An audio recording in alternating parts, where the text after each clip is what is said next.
평생 자식들에게 짐이 되지 않으려고 악착같이 살았습니다. 퇴직금으로 작은 펜션 하나 차려서 조용히 살면 될 줄 알았죠. 하지만 그분의 현실은 어땠을까요? 자식에게 손 안 벌리려고 시작한 일이 오히려 자식에게 손을 벌려야만 하는 절망적인 상황으로 이어진다면 대체 무엇이 잘못된 걸까요? 이것은 단순히 한 개인의 불운이 아닙니다. 오늘 영상에서는 왜 많은 분들이 노후의 꿈이라 믿었던 자영업의 함정에 빠지는지 그 차가운 현실을 실제 사례와 통계를 통해 깊숙이 들여다보겠습니다. 얼마 전 한 유튜브 채널에 소개된 61살 한상진 씨의 이야기는 우리에게 많은 것을 생각하게 합니다. 평생 버스 운전대를 잡으며 성실하게 살아온 그는 퇴직금 2억 2천만 원 전액을 투입해 경기도 외곽에 작은 펜션을 열었습니다. 자식들 다 키웠으니 이제 우리 부부 공기 좋은 곳에서 좋은 사람들과 어울리며 편안하게 살자. 처음에는 이런 낭만적인 기대로 가득했습니다.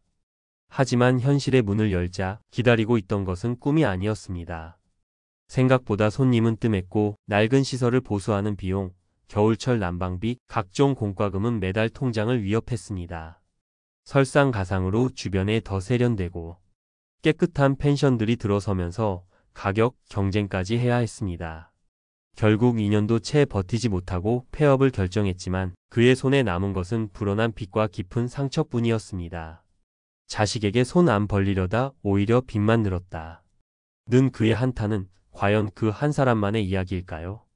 한상진 씨가 유별나게 운이 없었던 걸까요? 한 일간지의 보도에 따르면 제주도에서는 숙박업의 폐업 증가율이 음식점업의 3배에 달할 정도로 심각한 상황이라고 합니다. 여행 수요가 늘었으니 괜찮을 것이라는 막연한 기대와는 달리 과잉 경쟁과 높은 비용 구조로 인해 숙박업이 다른 자영업보다 훨씬 더 큰 어려움에 직면해 있다는 객관적인 증거입니다. 시야를 더 넓혀 보겠습니다. 관련 통계에 따르면 2023년 국내 창업 기업의 5년 내 폐업률은 무려 66.2%에 달합니다. 새로 문을 연 가게 3곳 중 2곳은 5년을 채 버티지 못하고 사라진다는 뜻입니다. 특히 숙박 및 음식점업은 폐업률이 가장 높은 업종 중 하나로 꾸준히 지목되고 있습니다. 이것이 바로 우리가 펜션 창업의 낭만적인 이면을 반드시 알아야 하는 이유입니다. 문제는 비단 펜션에만 국한되지 않습니다. 비교적 안정적이라고 생각하기 쉬운 편의점 창업에 퇴직금 1억 원을 쏟아부었던 59살 김진규 씨의 사례도 마찬가지입니다. 초기에는 하루 매출이 130만 원을 넘기며 희망을 봤습니다. 이 정도면 안정적으로 가겠다 싶었죠. 하지만 그 기쁨은 오래가지 못했습니다. 몇 달 지나지 않아 야간 매출이 급락했고 예상치 못한 본사 정책 변경과 인건비 상승에 발목을 잡혔습니다. 결국 1년 만에 폐업을 결정하면서 계약 해지금 1,000만 원, 점포 철거비와 팔지 못한 재고 손실까지 총 3천만 원에 가까운 돈을 추가로 날렸습니다. 망가진 건강과 써먹해진 가족과의 관계는 돈으로 환산할 수 없는 더 큰 상처로 남았습니다. 김진규 씨는 자신의 경험을 통해 절실하게 이야기합니다. 퇴직금으로는 절대 창업하지 마세요. 젊을 때처럼 몸으로 때울 수도 없고 한 번 넘어지면 다시 일어설 수가 없습니다. 여러분이라면 이 상황에서 어떤 선택을 하셨을 것 같나요? 자, 지금까지 우리는 성실하게 살아온 두 분의 안타까운 실패를 지켜봤습니다. 이야기는 여기서 끝이 아닙니다. 지금부터가 훨씬 더 중요합니다. 왜 이런 실패가 반복되는 걸까요? 여기에는 몇 가지 공통된 함정이 존재합니다. 첫째, 퇴직금 올인의 함정입니다. 이것만은 지켜야 한다. 는 노후의 마지막 보루인 퇴직금을 가장 위험한 자산인 사업에 전부 쏟아붓는 것입니다. 이는 파도가 몰아치는 바다에 구명조끼도 없이 뛰어드는 것과 같습니다. 둘째, 감성적 접근의 함정입니다.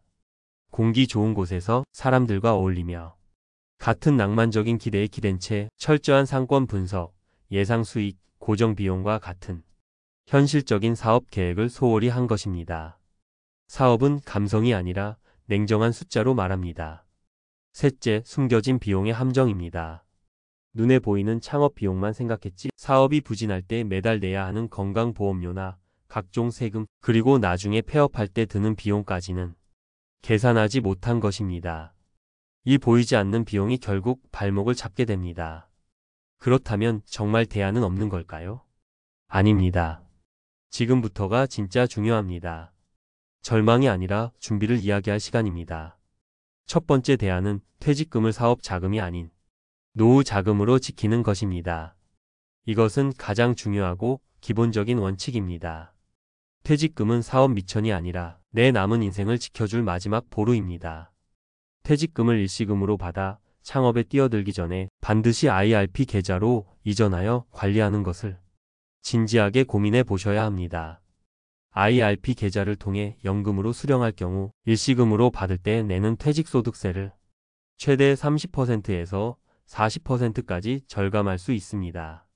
이것은 국가가 제발 한 번에 깨서 쓰지 말고 연금으로 길게 나눠서 안전하게 쓰세요 라고 주는 강력한 혜택입니다. 이 돈을 IRP 계좌 안에서 안전한 예금이나 채권형 상품에 넣어두고 정해진 생활비로 쓰는 것만으로도 우리는 최악의 상황을 막을 수 있습니다. 두 번째 대안은 내 집을 가장 안전한 월급 통장으로 만드는 것입니다. 퇴직금만으로는 생활비가 부족한데 어떡하냐 고 묻는 분들이 계실 겁니다. 그럴 때 집을 팔아 창업에 나설 것이 아니라 주택연금을 활용해야 합니다. 주택연금은 내가 사는 집에 평생 거주하면서 내 집을 담보로 국가로부터 매달 꼬박꼬박 연금을 받는 제도입니다. 부부 중 한 명만 만 55세가 넘으면 신청할 수 있습니다.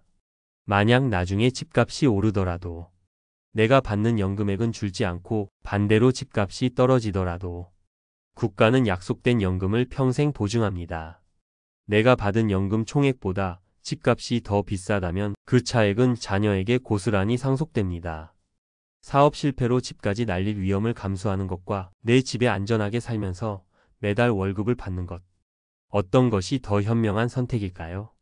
세 번째 대안은 창업 전에 숨겨진 세금 폭탄인 건강보험료를 반드시 계산해 보는 것입니다. 직장을 퇴직하고 사업자 등록을 내는 순간 우리는 지역가입자로 전환됩니다. 이때부터는 소득뿐만 아니라 내가 가진 재산, 즉 집이나 건물 등에도 보험료가 부과됩니다. 예를 들어 다른 소득이 전혀 없이 5억 원짜리 집에만 살아도 장기요양 보험료를 포함해 월 20만 원이 훌쩍 넘는 건강보험료가 나올 수 있습니다. 여기에 작은 사업 소득이라도 발생하면 보험료는 순식간에 몇십만 원으로 뛸 수 있습니다. 창업을 생각하고 계신다면 지금 바로 국민건강보험공단 홈페이지에 4대 보험료 계산기를 통해 내가 지역 가입자가 되었을 때의 건강보험료를 반드시 먼저 계산해 보십시오. 생각지도 못한 이 고정 지출에 발목 잡히는 분들이 너무나 많습니다. 오늘의 이야기는 펜션이나 창업의 꿈을 무조건 포기하라는 뜻이 아닙니다. 자식에게 짐이 되지 않으려는 그 고귀하고 아름다운 마음을 지키기 위해 우리는 더욱 철저하고 냉정하게 현실을 준비해야 한다는 의미입니다.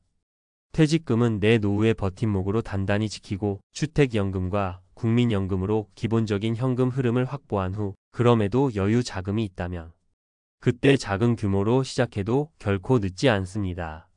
작년 한 해에만 100만 명에 가까운 자영업자가 폐업했습니다. 이 거대한 파도에 휩쓸리지 않기 위해서는 낭만이라는 돛담배가 아닌 철저한 계산과 준비라는 튼튼한 구명조끼가 반드시 필요합니다. 당신의 남은 노후가 빛이 아닌 진정한 쉼이 되기를 진심으로 바랍니다. 오늘 내용이 당신의 노후 준비에 작은 등불이 되었다면 구독과 좋아요, 알림 설정으로 저희와 계속 함께해 주십시오. 비슷한 고민을 하고 계신 분들이 있다면 댓글로 여러분의 소중한 생각을 나눠주시기 바랍니다. 감사합니다.